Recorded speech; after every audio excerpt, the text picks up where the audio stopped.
Today I'm joined by congressional candidate Hugh Murray, who is running for the U.S. House here in Virginia. He was a friend of mine. We both served on active duty in the Army. He was running as a Democrat. I'm a Republican. We're not aligned politically, but that's okay. We both love America, and we can talk politics and still be friends. Our conversation today reflects the entering the arena theme: depth, substance, and a willingness to engage serious topics in a responsible way. This is not a typical campaign interview. It's a real conversation. Responsible right, responsible left, working through some of the tougher questions facing our country right now, including crime and justice, immigration, education, and the role of government. Hugh, so nice to have you here. Dan, it's great to be here. Good to see you.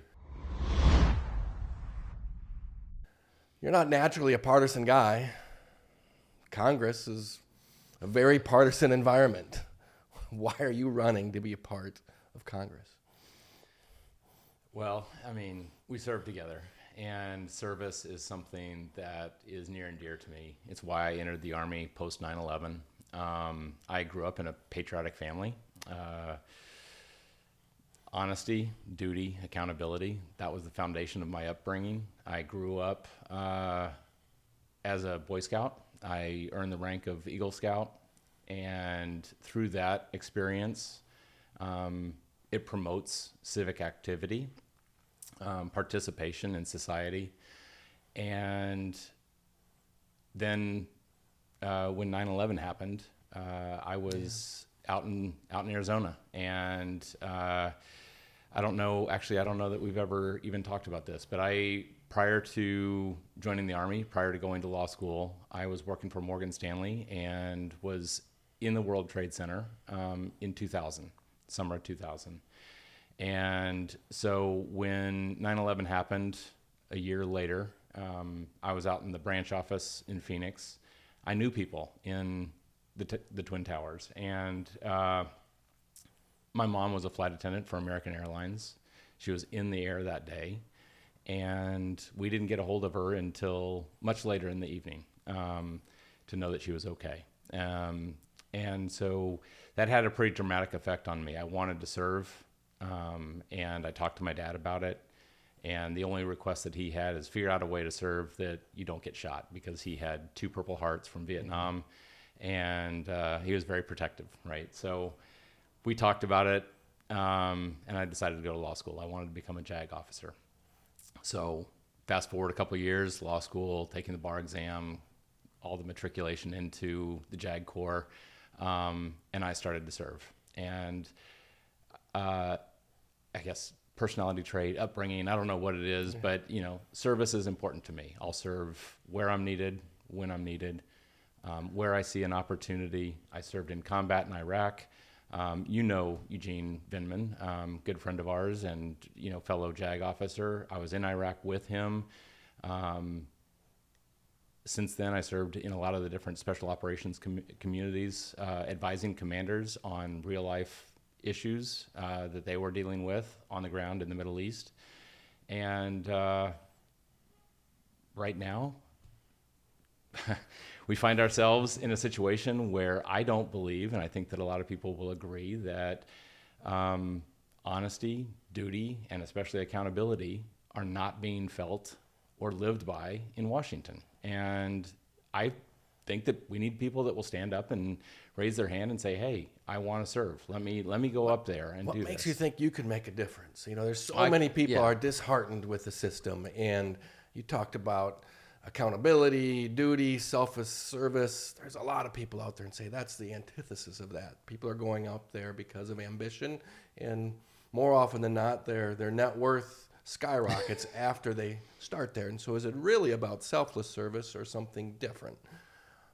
What's appealing to you that you think Hugh Murray, or you think a Dan Keeker or anybody else could go up there and make a difference, especially in this climate that's so partisan? Right. No, I alone cannot make a difference. You're correct. And selfless service is about serving something much greater than myself. And so I'm not going to become wealthy. I'm not going to self-promote. I think that the mindset of America has to shift.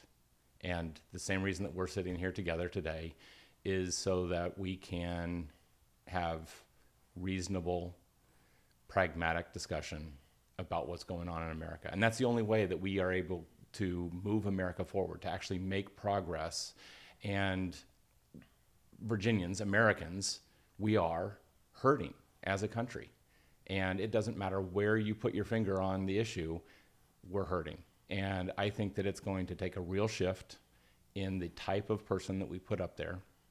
And I don't believe that putting politicians into politics is going to change the way things are done. And so we need to take people that have different life experiences, different ways of thinking, and are going to be able to go up there and actually make a selfless difference, serve the country.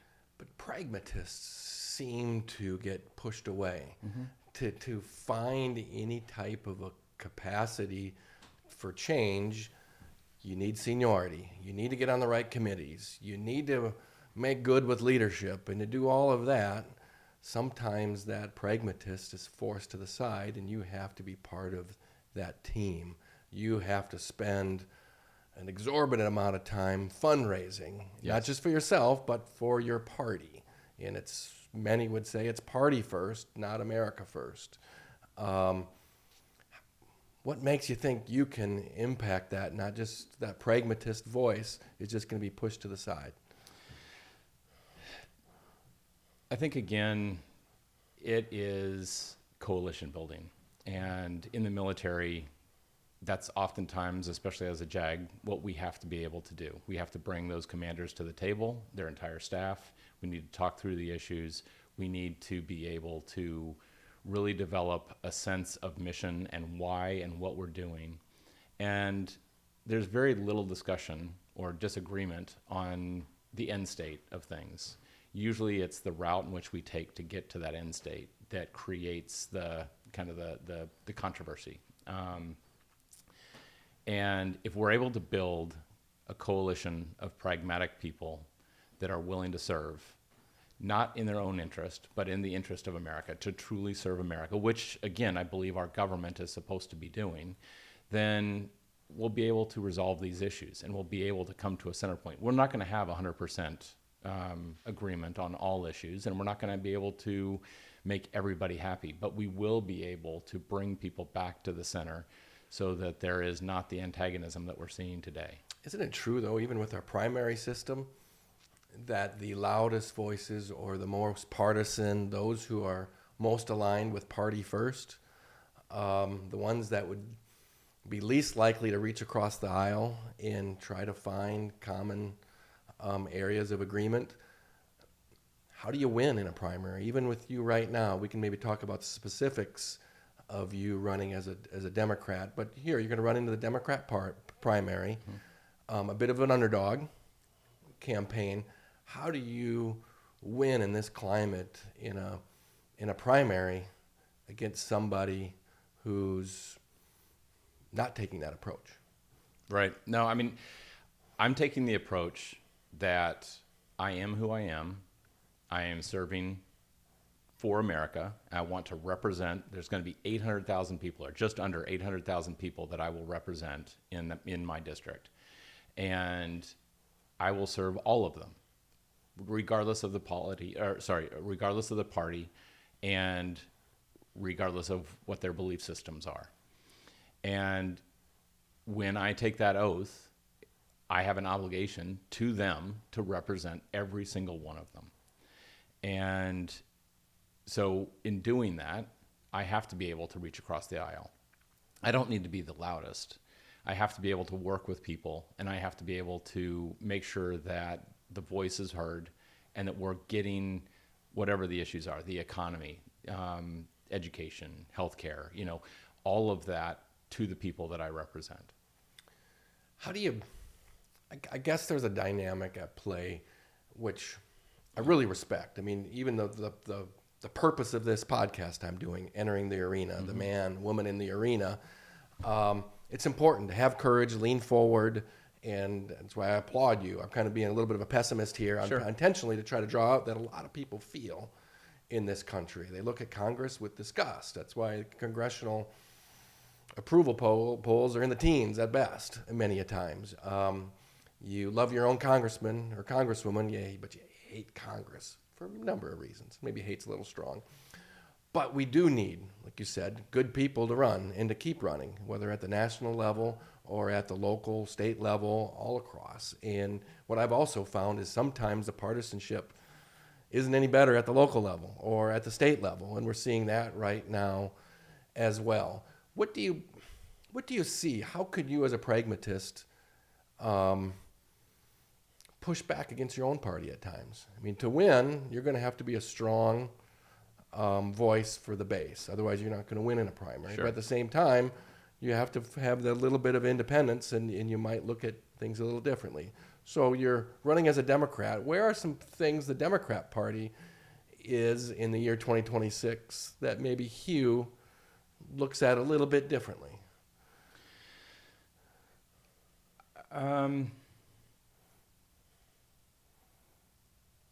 It's, again, I don't know that we have to define it by the party. What we need to do is listen to what the people are saying. Okay, again, like I want to circle back. Like, when I talk to people in Virginia, across the United States, and especially in Virginia 6, District 6, right? Very rural community. That's different than a lot of those big urban districts up in DC, up in New York City. You know, those are, economically, they're different. The type of people that live in those two, districts are different, but they're all Americans. And I don't have to push back against a political party, right? I have to work toward trying to resolve what those issues are. And there are going to be times that you have to align. You have to, get on board with whatever, and that's what I was saying or meaning by saying that I'm not going to get 100% of everything that I go up there to do. I have to be able to negotiate. I have to be able to get to the middle. And so even if I do have a further left view on some issue than, let's say, you do, we're still going to be able to come to a resolution. I may not be 100% satisfied with it. You may not be 100% satisfied to it. But we would be able to still resolve that issue in a way that is still best for, or is an evolutionary process, an iteration process to resolve that issue. So a lot of it is trying to understand the people that we're working with. Yeah, thanks for that, because that is true. It's you have to build coalition, and you have to compromise at times. You can't be a purist, Right. an absolutist. You're one of 435. And I also sometimes we respect people that have seniority and navigate through the system with success, but we also, at least I do, have respect for those that go to Congress for 2 or 4 years and try to do what in their heart is the right thing.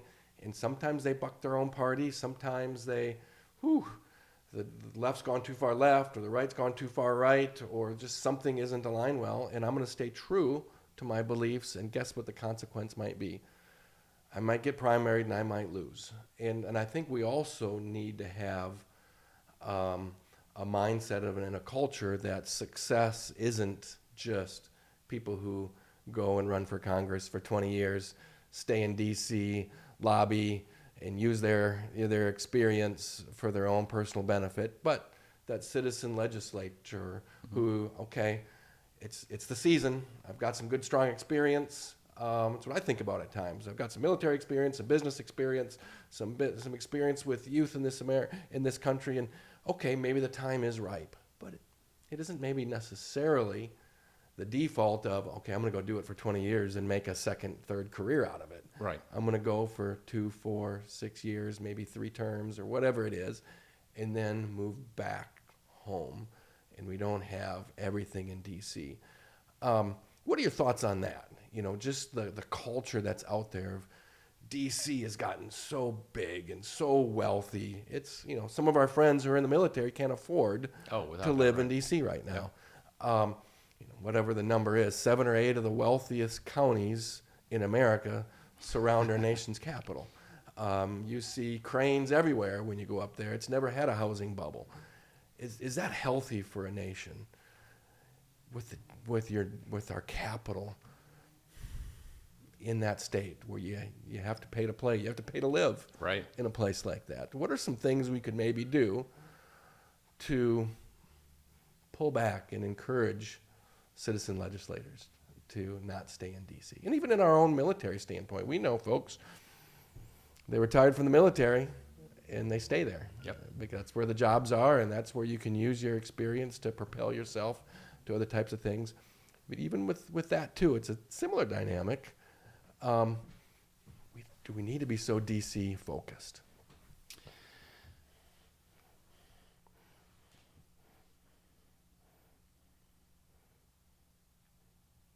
So I like what you said. I like that we want to bring it back to the communities. And again, I think that we're touching on a very important point, and that is, you kind of referenced it, term limitation. Is that important? Do we need somebody that's there for 20 years? Do they make it a full-time career? Or is this a 2, 4, 6-year type process?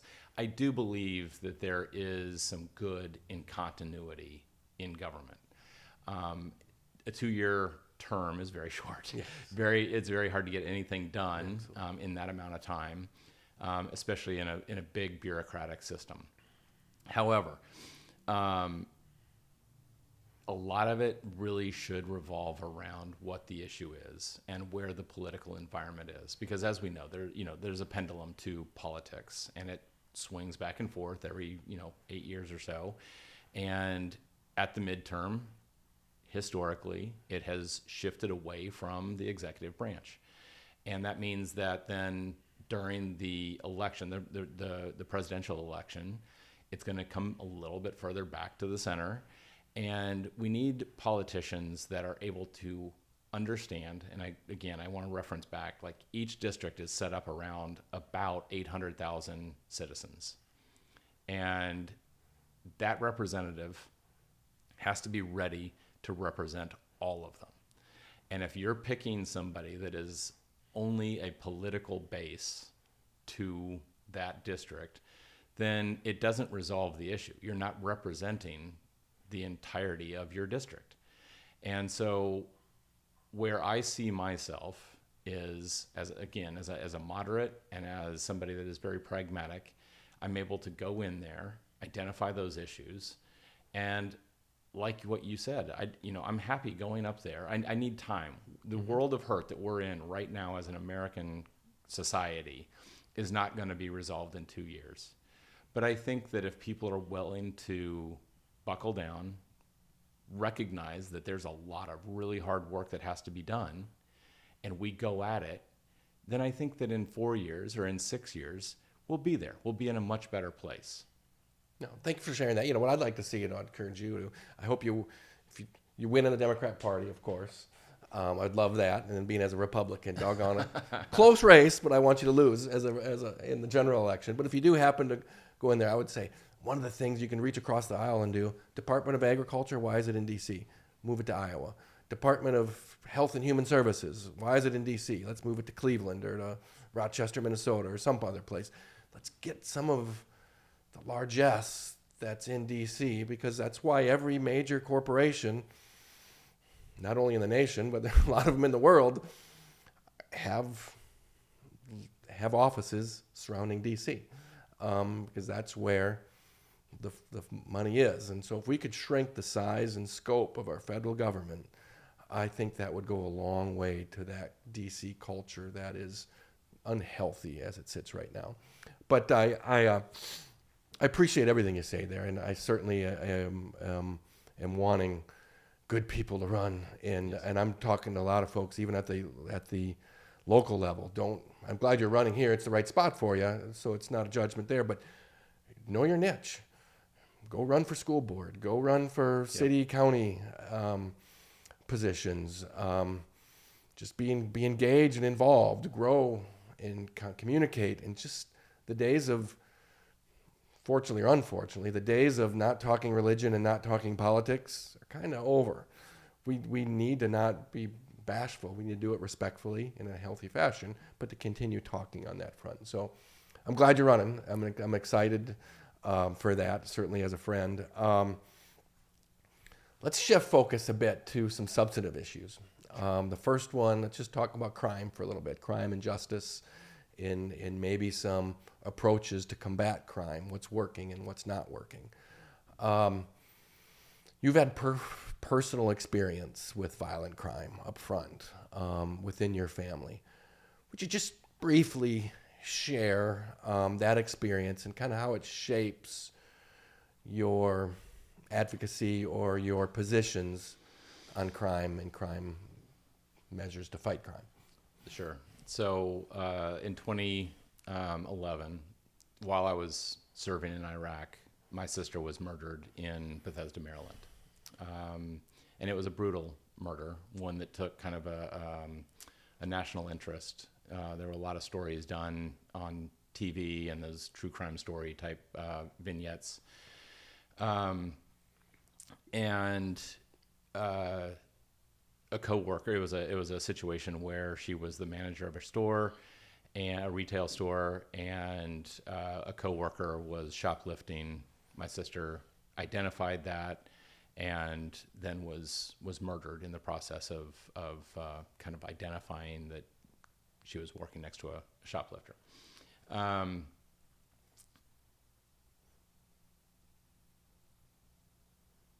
Loss of a family member is very difficult, but tragic loss such as this. My sister was 30 years old, perfectly healthy. She was going to get her MBA at Johns Hopkins, had a lot of life left in her, and she lived her life. And so that type of loss shifts and shapes your entire perspective and purpose. For me, as an attorney,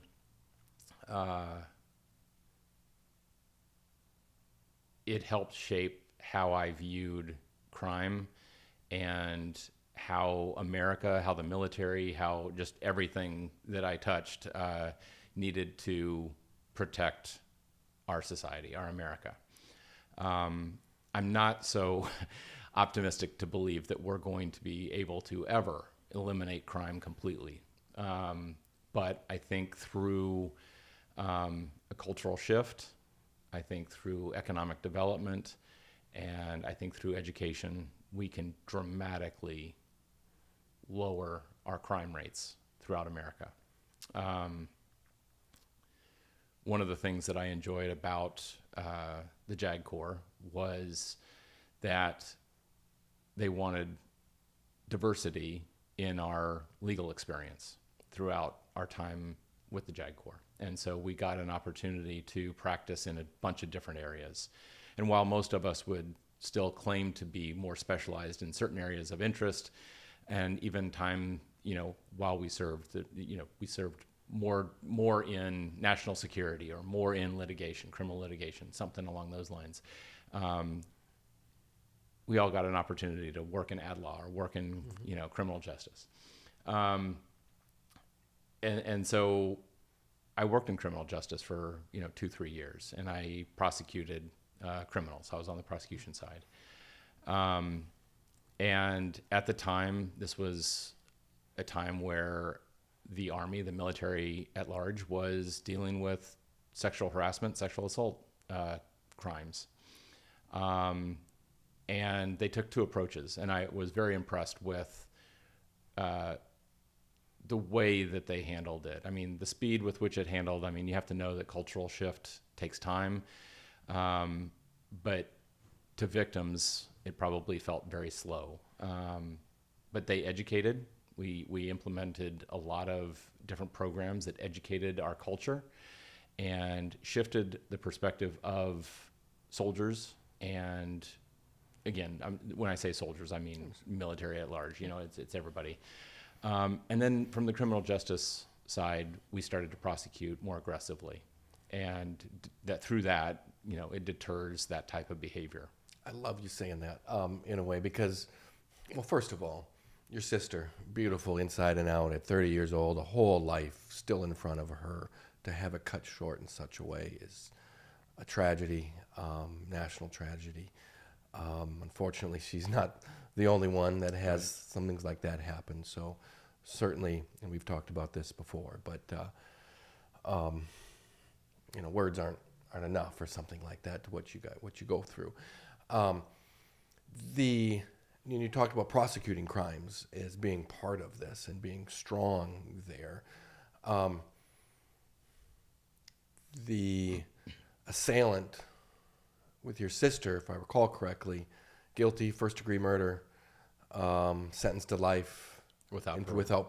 Without parole. Correct. No chance to rehabilitate. She's going to be put away the rest of her life. I think some in the Democrat Party, in general, not with regard to your sister's case, but in general, are seeking rehabilitation and a little more leniency when it comes to crime. And what those of us on the right will see is there's an acceptance of continued criminal behavior in communities, or just vagrant behavior, stuff that's just not up to snuff.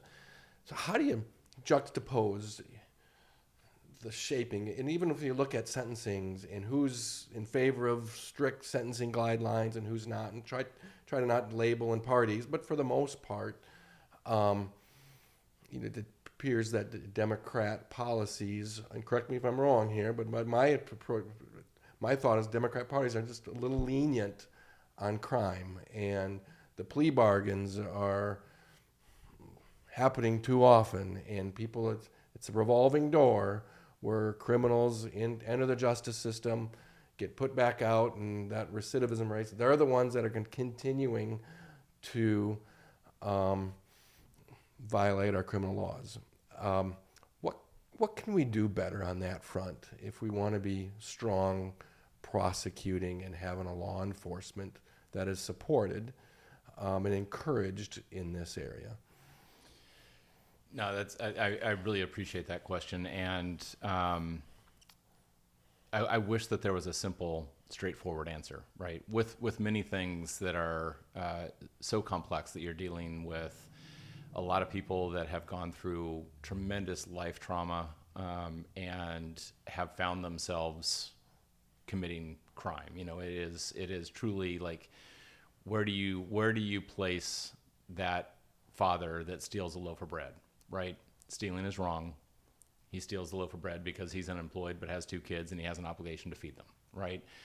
I don't know that it's as simple to say, Democrats take a very lenient stance, Republicans take a very, hardline stance to, you do the crime, you pay or whatever.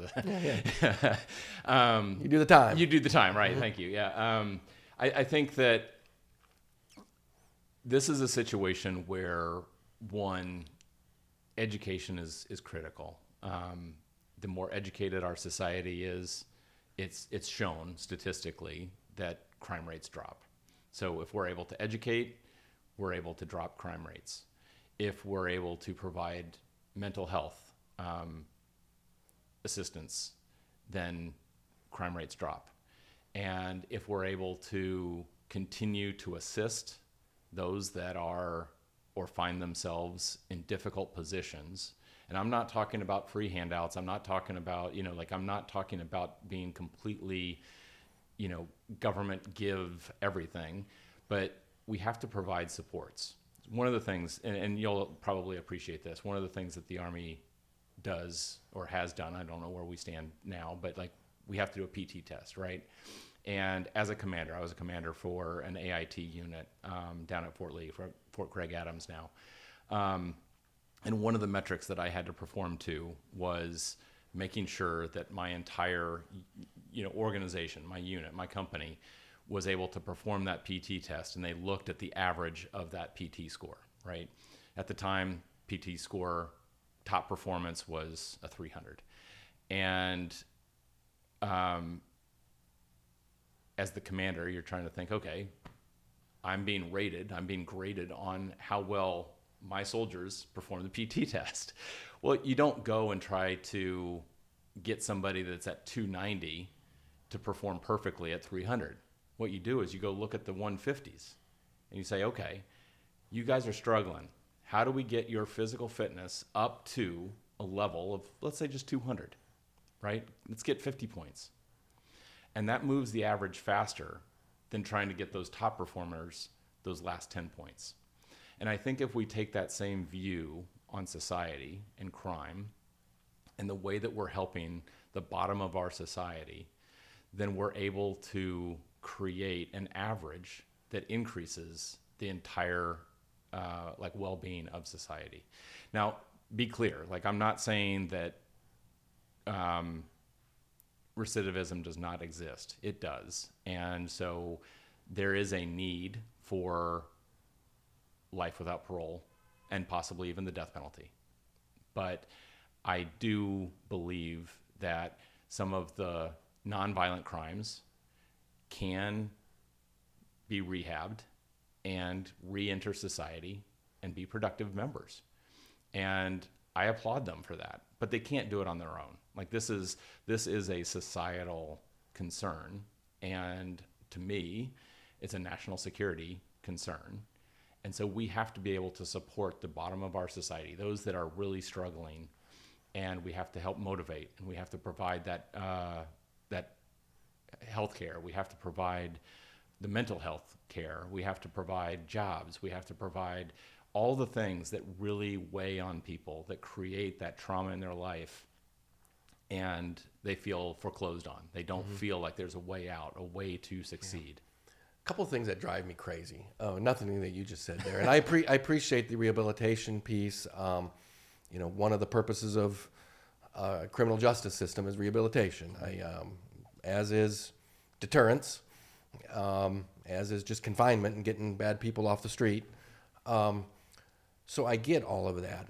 I guess I'm also thinking about police presence and how we train and support and even enforce standards within our police department. Another thing that brings crime down is strong law enforcement ties to a community. And when I hear things from the Democrat Party in the past about defund the police, not all of them, but there was a strong component of the left that was pushing for defund the police, and we don't even need police. There were movements in some cities around the country to abolish, not just defund, but abolish, and we're going to put social workers in to those terrible settings. And can't have that either. I think we can agree on for this to work, we need to have a law enforcement body that is supported, trained well, funded well, and we can see that in the military. If you don't fund and train your military, you're going to have poor performers. If you don't enforce standards, when we saw it too within our formations, there were people that should not be in our formation anymore, and they've got to go. And where there's a separation process, whether it's criminal or administrative, to say goodbye. That doesn't happen as well in many of our law enforcement agencies. Time and time again, the people that have big problems, it's not the first time. There were indicators. And even with situations with crime, going back, it's the recidivism. What drives me crazy also is the drunk driver who kills somebody who had 4 prior arrests for drunk driving. And it's the same thing at the homicide that happens where the person had 10 priors. Right. Were there indicators, and did our criminal justice system fail the community there? We need partnerships in law enforcement. We need prosecutors that get it.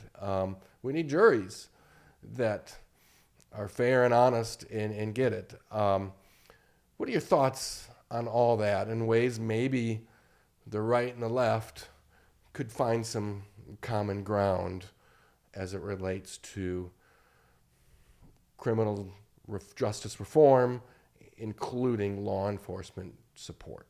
Yeah, I mean, Dan, you just that is such a broad Yes, it is. question. Pick whatever you want. I know. So I think. So here's the thing. We are at a state right now where our law enforcement. Man,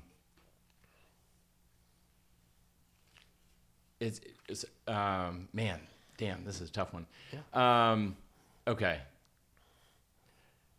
Let's just get like right down to it, right? Yeah. So ICE agents, Yeah. right? That's a policing agency, Yeah. and they're specifically tasked in the immigration lane. Yeah. Okay. We have now redirected them to assist TSA at airport security. They're not trained that way. And many, arguably, will say that they're not even trained to do their own jobs responsibly.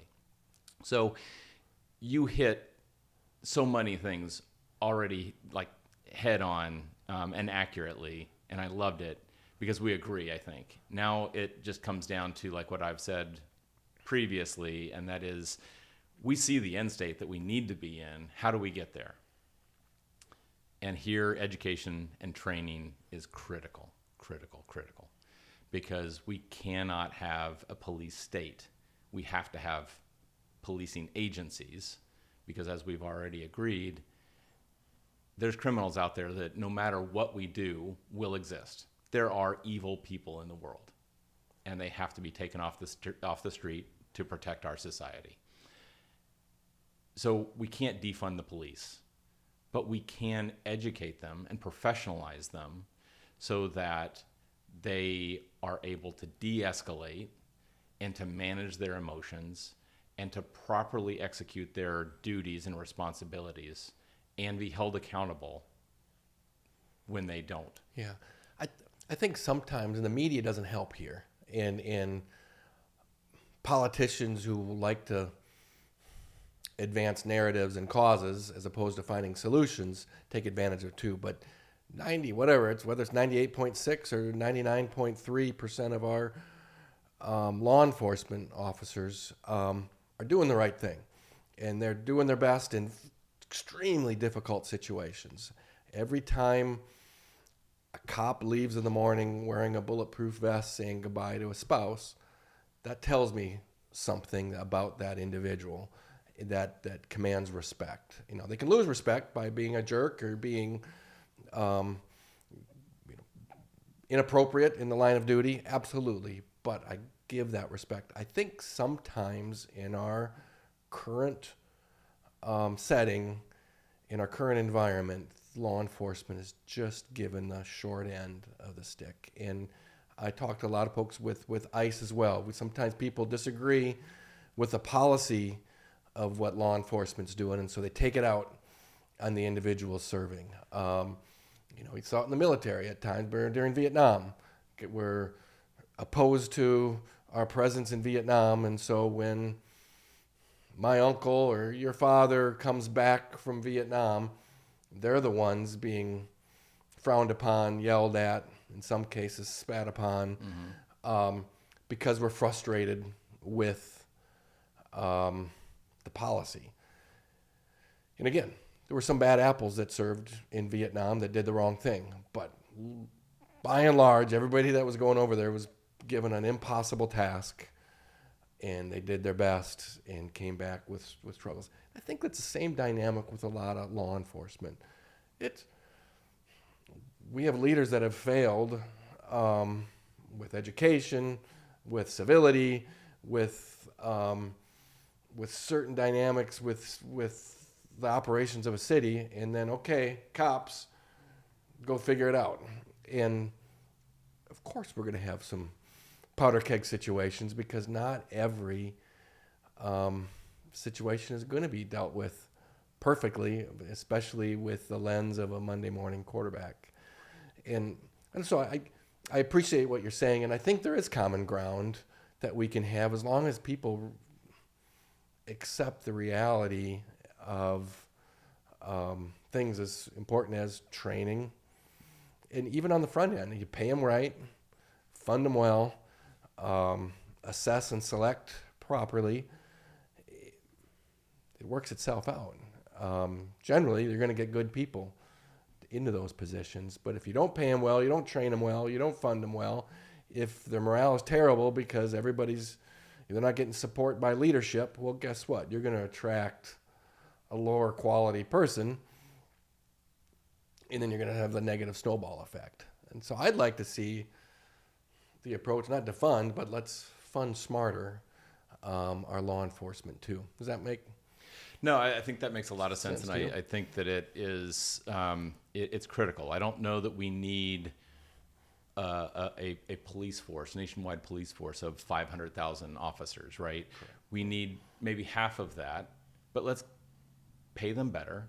Let's invest in them for training, and it doesn't have to be all of the high-speed SWAT level training or anything. It needs to be de-escalation. It needs to be all this mundane type stuff that actually has a bigger impact on how they interact with society. Because again, and this, I always like this in the military, you'll appreciate this, that 90% of your problems come from 10% of your formation. And I think that is true when you apply that across America. And so when you think about that, the way that you deal with that 10% is, well, let me reverse it. The way that you deal with the 90% is professionally, with respect, because they're not the problem, right? And so they're trained, our police forces are trained to deal with that 10% of the population. But yet, like, they are not the ones that are the judge or the jury. Mm-hmm. And so they're not the ones that have to decide. Now, again, use of force is a very emotionally charged conversation, because when you use deadly force, just like with the death penalty, there's no reversing that. And that's why it's so critical that you absolutely know, and that's why all of the automatic appeals are provided for the death penalty. Mm-hmm. And you don't make a mistake there. And so, and that's exactly what you were just saying is, mm-hmm.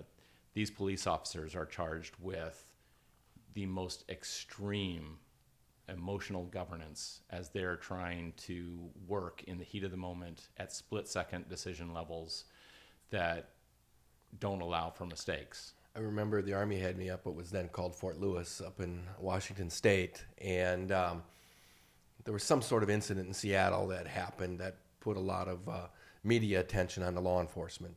And one of the reporters for one of the news stations went to the law enforcement sheriff, whoever it was, and said, "Hey, I'd like to do a story." And what came out of it was an invitation from that law enforcement agency for the reporter to come out to the training center and to kind of walk through some of the drills. And long story short, the reporters'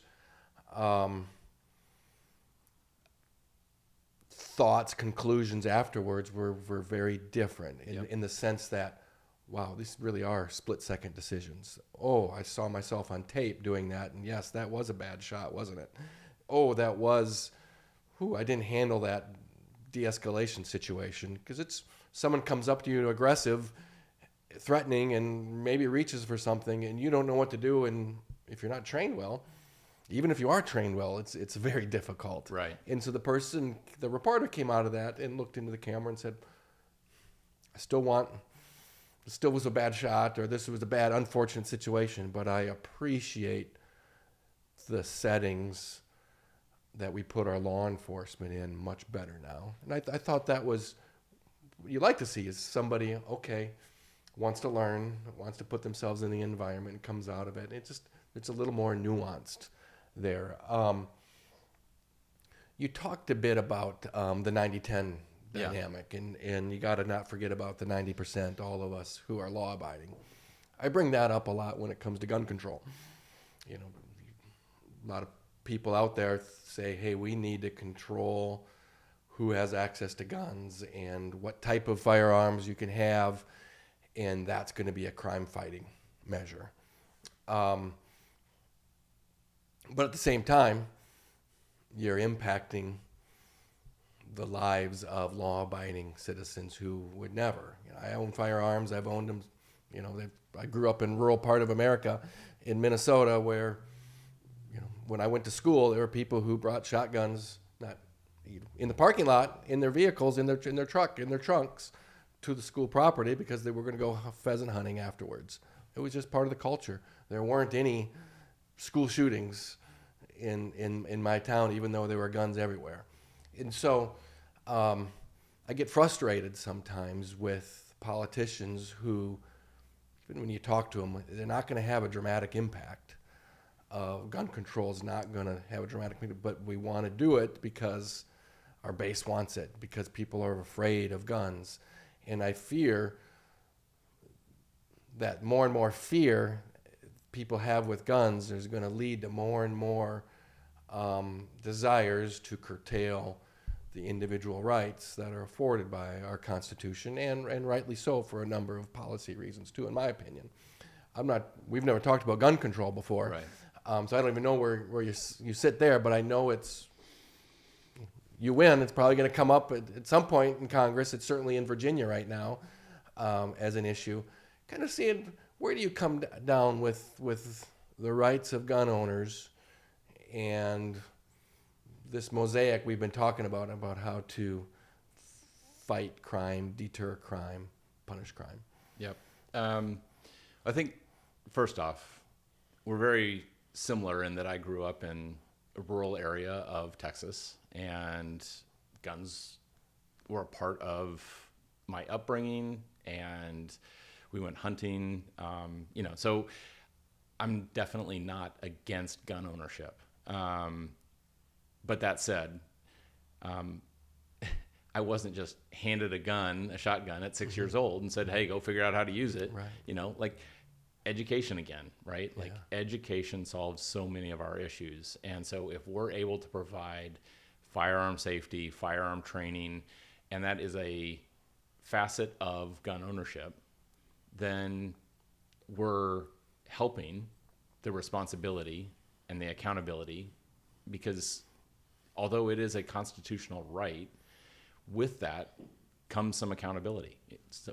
Some responsibility has to be with it. It doesn't matter which one of the amendments that we're going to refer to. If you want to talk the First Amendment, right? It's not unfettered free speech. There's limitation. And so similarly, the Second Amendment is not going to be just unfettered free gun ownership, right? And if we approach this with some understanding, again, I'm running in Virginia's 6th district, very rural area of Virginia. I would guess that a majority of the people out there in Virginia's 6th own guns. It's part of the culture, like you said, hunting, protection, whatever the situation is, they have that right. And I would say probably not to the 90-10 rule is far disproportionate to what actually exists. I think that probably the criminals that use weapons are far less than 10%. Absolutely. So, but the point, I think, is the accountability piece. And I want to circle back to it, right?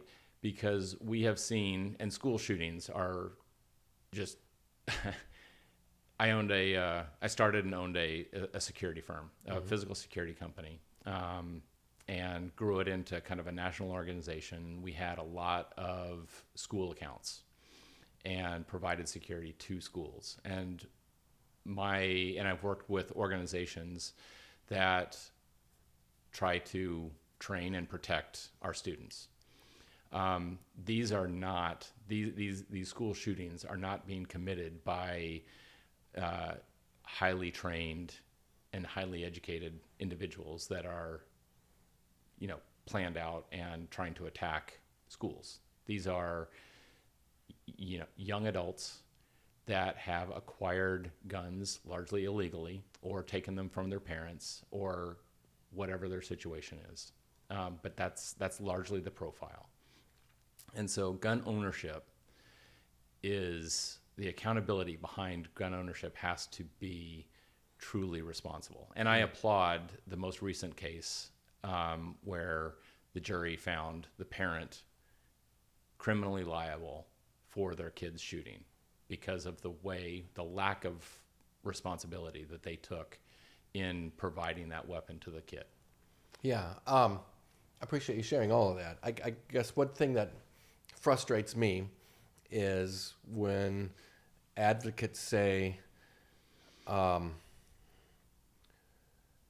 don't grasp that currently right now, if we want to curtail gun crimes, those who commit gun crimes need to be locked away, okay, we can rehabilitate them. How do we ensure they're rehabilitated before they come back on the street? Again, a lot of the people who commit felonies with gun crimes, not all school shootings like that, but in general, there's gun crimes and homicides that go on every day in Chicago and St. Louis and D.C. and every place else. It's there, of course, it's not just school shootings. Far more people die every day through gun crimes. But a lot of the activity there is done by people, and gun crimes happen where they get let back on the street. A gun crime, it's plea bargained, back on the street, plea bargain, back on the street. And then those that really have some sort of drug-related gun crime, homicide, double homicide, oh, there's a rap sheet there. What are they doing on the street? And so if we don't control that, and we think that we're going to solve it by saying I can't own a certain type of firearm, or I can't own a 15-round magazine versus a 10-round magazine, and we do, or you're going to have a certain stock, or it's not getting at, if you curtail my rights there, it's not going to have an effect on the problem. And so the fear for many of us on the right is efficacy is not there. So we're going to, what's the next round of gun control? And what's the next round of gun control until it's something that is going to be even dramatic, curtailing the rights. You know, we can maybe agree to disagree, but reasonable with some regulation on the margin. But I would take even the regulation on the margin is not going to have a meaningful impact on the effects of the plan, whereas being harder on sentencing with those people, or pouring into our education in a way that's more meaningful. We can talk about education more today or on another trip.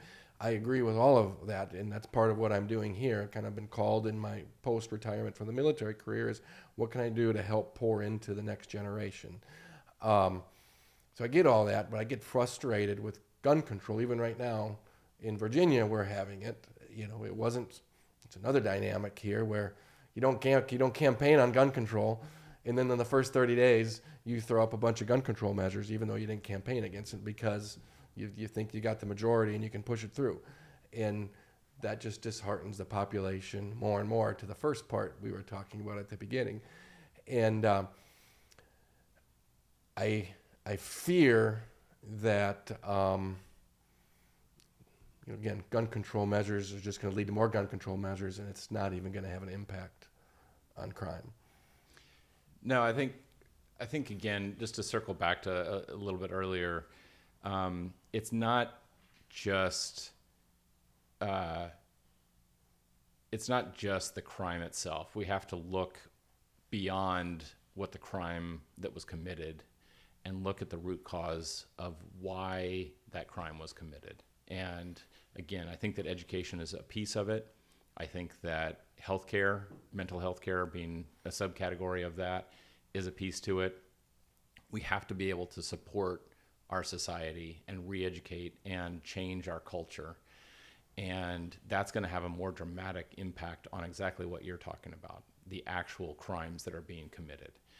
And so while I don't think that, first off, I agree. I don't know that necessarily, I'd have to look at more data, but I don't think that any data is going to show that a certain buttstock on a rifle is more aligned with crimes being committed, or that make it substantially more deadly in crimes that have been committed than any other type of buttstock on a weapon, right? So I think from a very practical approach to regulation and policy, we have to look at things that are going to make a difference. And I think, first off, we have to fund mental health. And first off, we have to fund healthcare. And from there, we're providing the supports to the people that need them, that are more susceptible to gun crimes, to committing those gun crimes. And through that, I think policy can show that, hey, you know what? Somebody that has either shown propensities towards these types of mental difficulties probably should not own a gun, at least not right now, or whatever the situation. Like there's ways to really dissect and really get into the weeds on how this stuff occurs and what are the best policies to truly impact the crime numbers. Because we're not, like you said, my intention would never be to take guns away from the 90% that go out hunting or enjoy target shooting or, whatever recreational activity involved in shooting a weapon. But we do have to get illegal guns off the street, and we do have to try to help those individuals that are just struggling and don't know how to get out of it. And so they turn to a gun crime, or they place blame on some part of society that they need to target. And that is wrong, and that has to get stopped. Yeah. Thank you for all of that. I appreciate that. And I think the more reasonable people would just sit across the table and talk about some of these things, and then we'd find some pressure buttons and push back and compromise back and forth. There certainly is some situations where some people are in a situation mental health wise, well, maybe there needs to be, or there's some propensity to commit a gun crime, whether it's temporarily or permanently. Okay, you can use a scalpel to identify the threat and take it away. Because the other thing law abiders will generally say is the person who is the type of criminal who's going to pull the trigger and shoot somebody is not going to be deterred by a gun control measure that says you can't own this type of weapon, or you can't go into a gun-free zone, or you can't do anything else. We know that somebody that's going to shoot people between the eyes or in the chest is not going to be deterred by some other type of administrative type crime, because that's where. But who is meaningfully impacted by those types of criminal provisions are people like me. Mm-hmm. Okay, I can't do it, but I know the criminal's going to do it anyway, and at the same time, that person's, it's not just the illegal gun on the street, it's the person who's going to use the illegal gun in an illegal manner that we want to get off the street, which we agree on. Yeah, no, I mean, it's difficult because, again, life is so precious, and it is. To save somebody's life that is a victim of gun violence, I'd give up my guns if that's what it would take. Yeah, I think it's a tough one. It's a philosophical question. At what point do you give it away? The premise of it itself, you never can have a black and white situation like that. But I do believe that, back to the absolutist, that we accept some effects, knowing that we have a fundamental right. Because what's going to save more crimes is me feeling safe in my home that nobody's going to be able to come in. If I didn't, gun-free zones, the criminal know there's no guns there. The cops are 10 minutes, 20 minutes away.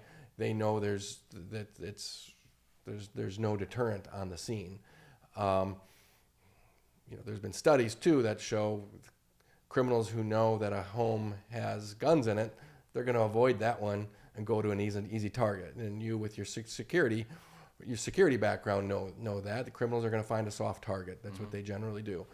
So for home defense, and just for the reasons that were stated in the Federalist Papers and at the times of our founding and the writing of the Bill of Rights, of the fundamental reason of why we have gun ownership is for armed populace to make sure that a government, foreign or domestic, would never come in. And that was the purpose of it. And so we have to also understand that dynamic, which is real in when you look at the history there, that we want to do it. So I'd never say, usually people can disagree, I'm going to, one person's life saved. Yeah, I don't want, of course I want every life to be saved, but I don't know that it's ever would be black and white, that we're going to disarm our population. I think I want to keep my weapons, and it's not a cause and effect. Me owning weapons is not resulting in somebody else's death, directly or indirectly.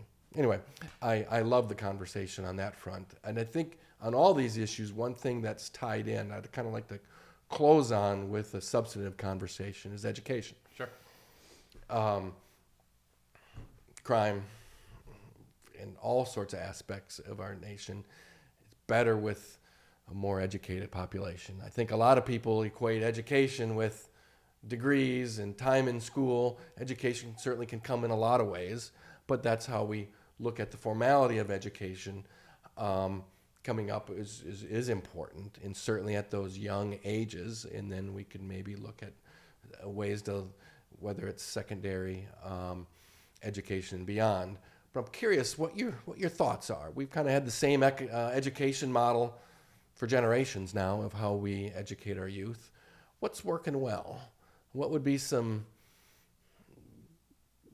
spots where you maybe think we can improve the way we educate our youth? Yeah, no, I think that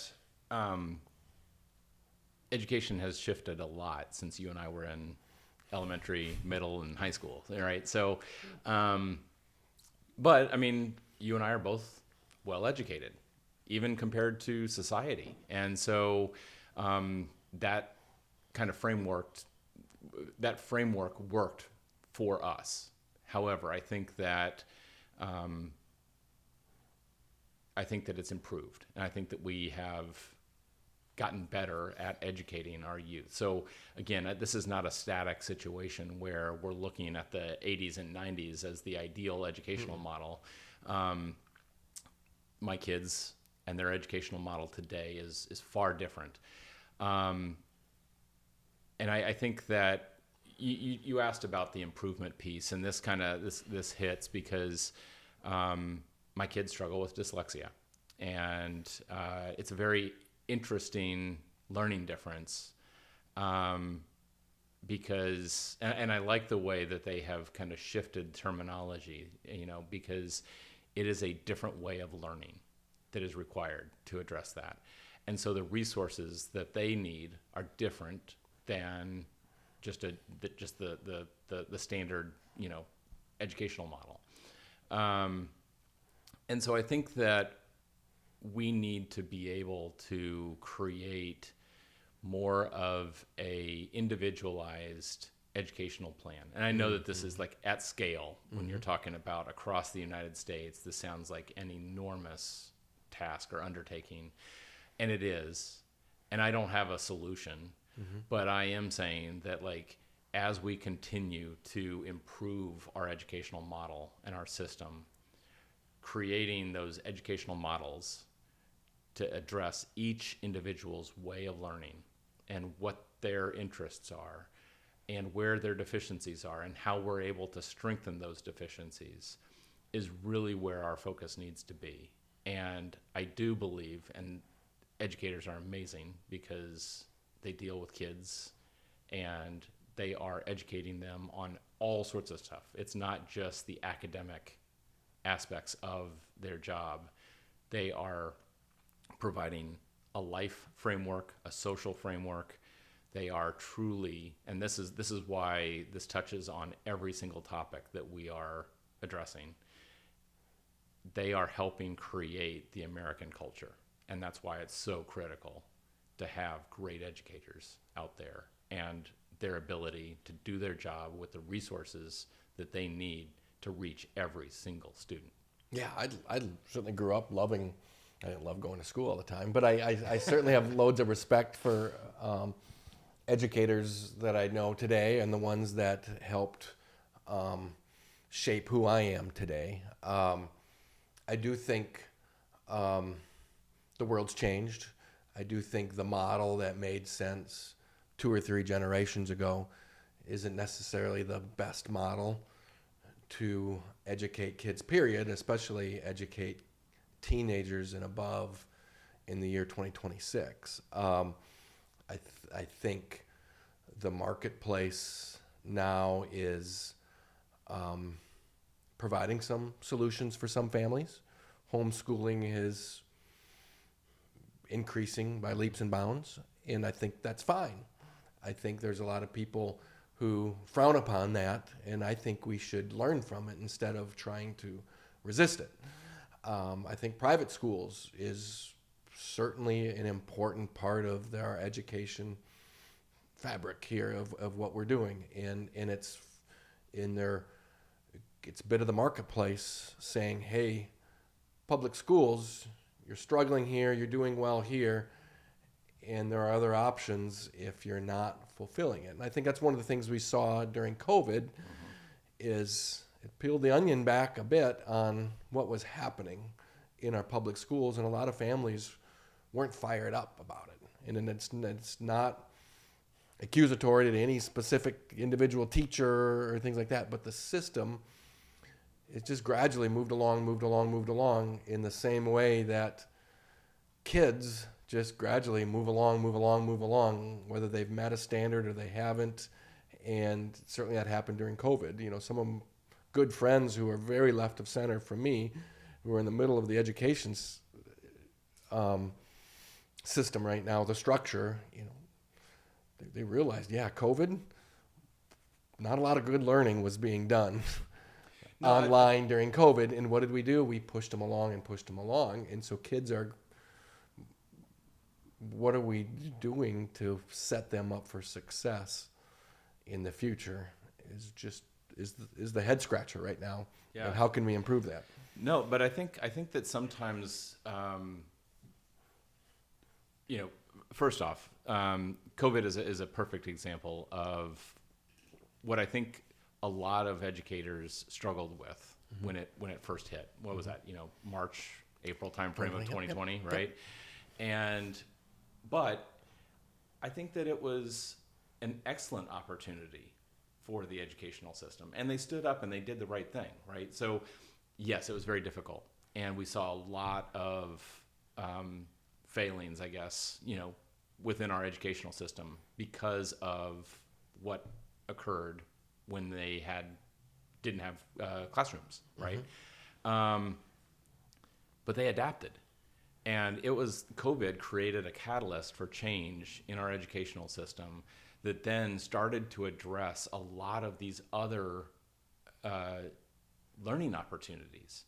And it created the distance learning. Like all schools now are set up on any sort of video teleconference type of system so that when we have a snow day, you know, that comes out of nowhere because the day before was 90 degrees, you know, and you know, they just pop on, you know, the computer, and now we can still continue our education. And so you're right. Like there's still many iterations of improvements that need to be made within our educational system and resources that need to be piped in so that they have the availability to do whatever. What are your thoughts on additional avenues to teaching other than 4 years of college and education department, get an education degree, and enter the education workflow from that standpoint? You're probably aware of some of the initiatives with veterans. Veterans come back, have a lot of experience, and you know, an abbreviated certification process where they can come into the classroom and teach, or just a model where, in addition to teaching substance, just getting good people in the education setting where they can pour good values, good work ethic, build rapport with young, especially those teenage years, 13, 14, 15, but even at the elementary age too, strong role models, strong, not athletic coaches, but coaches, teachers in their life that are supporting them. And then at the as they start to get older and older, people who can act as mentors, who are really guiding them. So it's not just teaching history or teaching geometry. It's, okay, there's a lot of things we need to navigate in this world outside of the textbook. We're going to keep doing that, but we're also going to put more of an emphasis on what the values that a lot of us got from our football, basketball, and baseball coaches, or whatever the sport is, of injecting that goodness into our school system, not just from the traditional teaching model. What are your thoughts about finding creative ways of people, again, for a season of their life too? It doesn't just like Congress. Let's go to Congress for 6 years or 8 years. It's a season. Maybe there's some seasons where somebody's been successful in the business world and they want to serve in a different capacity in their 40s or 50s or even 60s. Okay, bring them in, expose young people to these successful folks and they can look up to. Yep.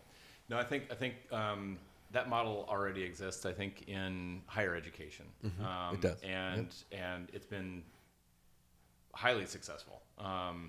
So I think that it should be and can be implemented at the elementary, middle school, and high school levels as well. I participate. I already mentioned honesty, duty, and accountability. Right, foundational educational presence that my family built. For me. But they did that through Boy Scouts. I'm now a Cub Scout leader, for my son, and it provides that same level of education that you're talking about, sociability, the understanding of what our responsibility is to our community that we live in, how we interact, all of these types of basic skills that are not part of that true academic learning piece. But they're critical to our society. It builds the culture of America, and we need that. We need that very badly. And so I think that these creative ideas and working with our school systems and our school leaders on trying to not just brainstorm on how we could do this, but actually following through and doing the implementation, and getting these community leaders in to create that mentorship or help them understand where people's success lies, and bringing in a veteran that has true life experience and understands a lot of very technical skills that the military provided that would be very beneficial for students, young students, to understand, hey, look, you don't have to take a traditional route to get through school. Like, you can struggle in school academically and still be very successful if you decide to go this route. Yeah, some of our most successful people in this world struggled in school. Yeah. Dropped out of school. That's it. I mean, again, like the military hires electricians and they train them, and they're very good at their job. And they get paid well these days. Paid well. That's right. So, like, there's many ways to try to navigate our education. It was a big lie we told ourselves as a society decades ago, was not even that long ago. You have to go to college to be successful. And that is just not true. Right. There's lots of ways to be successful in this world, and I certainly don't want to beat on college, because college is the right fit for lots of folks. It worked for me, it worked for others. But the societal perception or the stink that we put on not going to college, I think, has to end. And we're starting to see it, and it's better and better. But if a talented kid doesn't want to take a bunch of debt or pay a lot of money to go to college and can find something different, or do something different for 2 or 3 years and then go to college, that is just as an impressive route as somebody going straight to college. I'd love to get that dynamic to be accepted in our culture. We're not quite there yet, but I'd love for that to happen. No, thanks for all of that. And just, Hugh, thanks for entering this arena. I mean, I applaud anybody to have the courage to run for office. Is fabulous. It takes a little something to put yourself out there. And you're going to be beat up, and you're going to be tired, and people are going to chew on you a little bit and spit you out, but that's hard. But that's where you develop the scar tissue to then also lead, which you already have in other endeavors. We talked a bit about joining something and then changing something. So I just wish you well as you go forward with courage to not just join the Democrat Party or lead the Democrat Party, but lead it to change and to improve in the dynamics that certainly we talked about and what I know about you. And in a sense, have the courage to go ahead and consider switching parties. Come on over, a big tent on the conservative Republican Party. No, but in all seriously, I certainly wish you best and in all your endeavors and in this primary season, whatever your district's going to look like. Right. We didn't talk about gerrymandering, but we don't even know exactly what your district's going to be yet. Not yet. But I wish you nothing but the very best. Thank you, Dan.